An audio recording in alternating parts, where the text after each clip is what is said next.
আমি কোয়ার্টিতে শুনান বলছি যাতে যাতে আমি কি রাতে জানতাম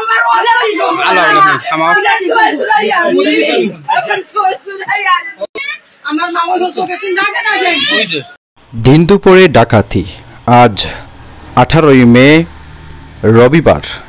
সবাই যখন সেন্টারে বিয়ে খেতে ব্যস্ত, ঠিক তখনই সেই সুযোগ নিয়ে সিলেট সদর উপজেলার 7 নং মুগলগাঁও ইউনিয়নের 8 নং ওয়ার্ডের কাজিরগাঁও 17 জনাব গোলাম আজম সাহেবের বাড়িতে একদল ডাকাতরা ডাকাতি করে। জানা যায় ডাকাতরা সেই সুযোগে তাদের ঘর থেকে অনেক টাকা পয়সা লুটপাট করে এবং স্বর্ণালঙ্কার নিয়ে যায়। ও তুলো তুলো নাইরারে তুলটা ও তালা ভাঙ্গিলিছে।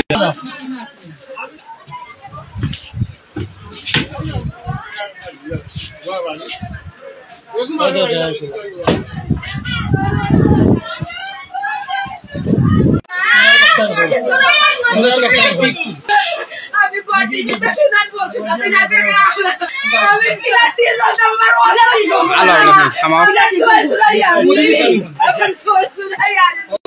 আমার মামা চোখে চিন্তা করে